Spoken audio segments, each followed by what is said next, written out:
What's going on, guys? JPS back for another video, and today we're going to be reacting to explaining Irish wedding drinking to an American doctor from Jarlath Reagan, Irish stand-up comedy, assuming this is going to be an Irish comedian. First time checking him out, but the title enticed me. Come on, how can I not? Let's jump straight into this, guys. Consider joining the Patreon. First link in description for full reactions to British TV shows, movies, and albums. If there's a popular British TV show or movie, I've probably already reacted to it. And if I haven't, we're getting to it soon. Over 1,000+ posts on there. No pressure. I promise it's worth it. With that being said, let's hop right into this and see what's Irish wedding drinking like. Probably pretty intense, I would guess. Years ago, my brother rang me from the United States of America, where he lives now, and asked me would I fly over and test to see if I was a match to give him a kidney. Yeah, I know. Serious shit. The tension that entered the room there. I should point out, he did really need it. He's not just one of those brothers who wants everything you have. He was really sick and nobody could really quite figure out what was wrong, and then the doctors at the Mayo Clinic figured out it was a bunch of issues that resulted in him now needing a kidney fast. So you say yes, right? You would say yes. Your brother rings you, you say yes because he's your brother and you love him, but also because he's the favourite in the family and you know you'd never hear the fucking end of it if you were in any way connected to his death. He is the favourite. He knows he's the favourite. How many people in the room know what it's like not to be the favourite sibling? Yeah, and the rest orphans, I assume, right? I know I'm not the favourite. We all know we're not the favourite. He is the favourite. It's that simple. My father once said to me at Christmas, he said, Jarlath, you know that when your mother was pregnant with you, it was your brother that prayed to Jesus that it would be a boy. Yeah, like what the fuck am I meant to do with that information? Like what am I meant, like thank you for that. At least now we know why he did it. Fucking spare parts. Come on board, guys. It's going to get a bit darker. Oh, this is going to be good. I can already feel it. Spare parts. No, I flew over fast. It had to happen fast. You had to get there quick for the testing. So I flew over quickly. And that was easy. That was the easiest bit. Getting to America was the easiest bit. There was no travel ban at the time. And even if there was, wouldn't have affected me. It's not like I come from a country with a history of terrorism. Oh, Yikes. God. Good fun. We're all having fun. And I mean, the Mayo Clinic is basically NASA for medicine. We had top-to-toe testing for 4 This is also going to be posted a couple days after, but I'm reacting to this on 9/11 as well. So great timing there. For medicine. We had top-to-toe testing for 48 hours. Every test imaginable. EKG, MRI, PPI, UFC. Tests I'd never heard of. And I am coming out on top. And I have never gotten good results from any doctor at any point in my life. So I'm in shock. So much so that I'm kind of cocky going in on day 2. Doctor pulls me aside and goes, these tests are important. They are important. You're doing great. But the most important test is a psychological examination today. How's that now? What's that? What's that about now? It's a 2.5 hour interview with our best psychiatrist. Now, none of us know why this is, but when Irish people get asked questions, sincere questions, by Americans, the temptation to take the piss is so vast, rises inside you like a giggle at a funeral. You can't. It's the more sincere they become, the more you think, I'm going to volley this into the back of the sarcastic net. And these are the most sincere questions any human being can ask another. First question, how would you feel if after donating the kidney, his body rejected it?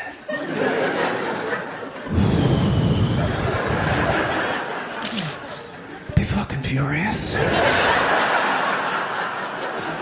I would regard that as highly ungrateful. I'd get it back off him. That'd be the next thing. Get it back off him. I'd tear it out his arse. Belly button, whichever. I'd get it back. You don't say it, but it comes to the front of your mind. Came to the front of my mouth. Instead, you give the answer. That's not even taking the piss, though. Like, that's an honest answer. I mean, obviously, you can't say that to a doctor, but that's fair. That's fair. Came to the front of my mouth. Instead, you give the answer you think the doctor wants to get so that you can get out of there and do the great thing. And then they start asking you questions about your alcohol consumption. And now you no longer need to take the piss.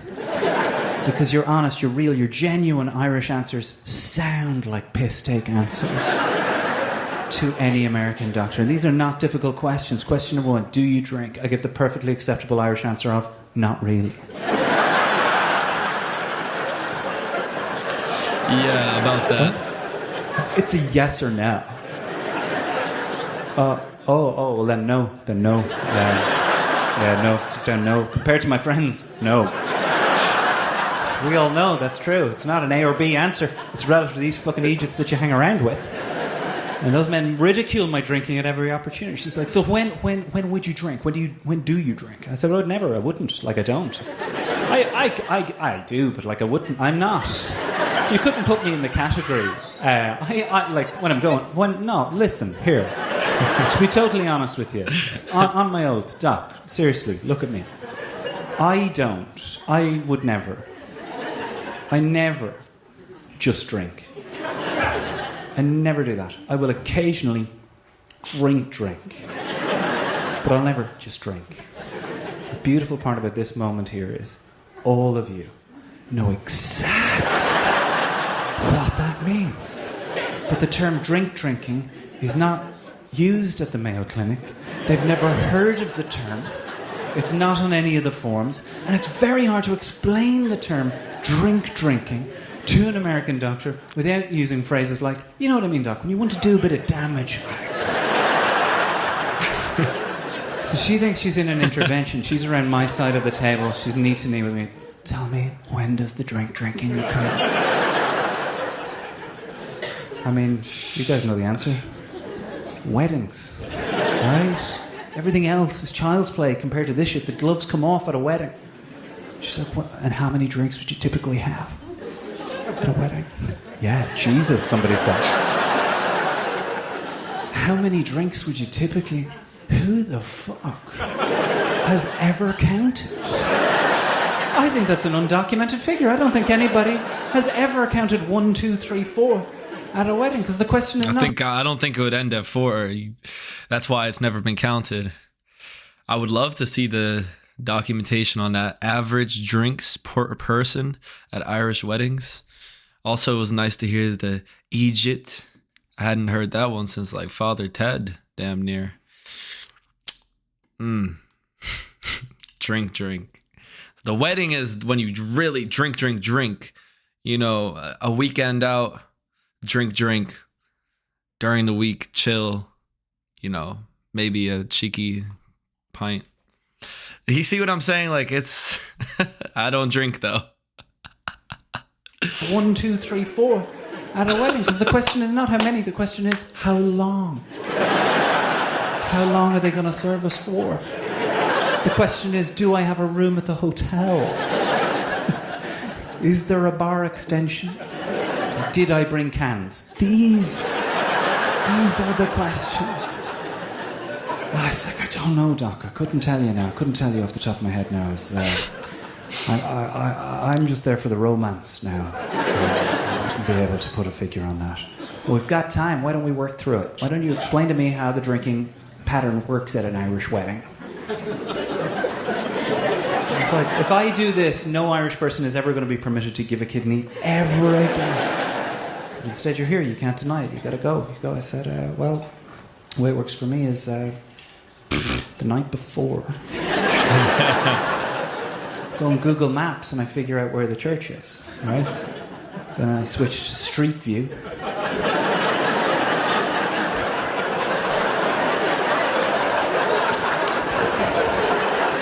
Figure out where the nearest pub to the church is, right, guys? Go there at 11 o'clock and have a few. Till it's time to go to she's horrified, shocked and appalled.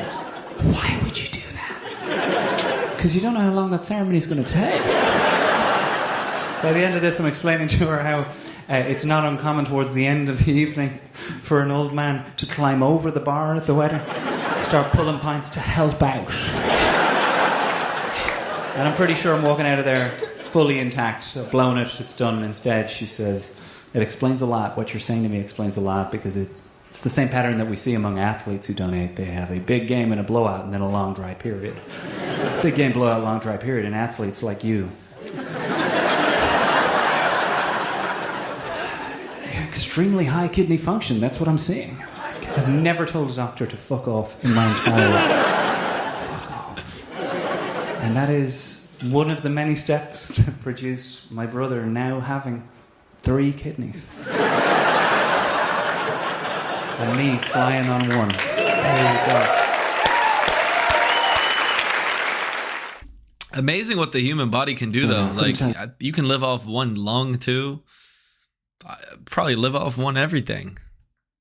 One eye. One, some other things as well. The athletes, though, they get a big win and go crazy, drink after, and then they're dry after. I guess, yeah. You know, it is a good strategy, though. If you're going to not drink at all and then, you know, go crazy occasionally, you give your body a lot of time to recover. So, smart stuff. I think I implement something like that. Something close. Got to be training throughout, though. Can't stop. Not that I'm an alcoholic or anything. Anyways, I keep on having to put that aside because some people have questioned my drinking because I've documented it a little too much in some instances, but maybe I'm suited for an Irish wedding, guys. Someone invite me, I'll fly over. Dublin, Limerick, wherever you need me on the coast, I'll come. Anyways, thanks so much for watching, guys. If you enjoy this, hit the like button, hit subscribe, and I'll see you all in the next one. Peace.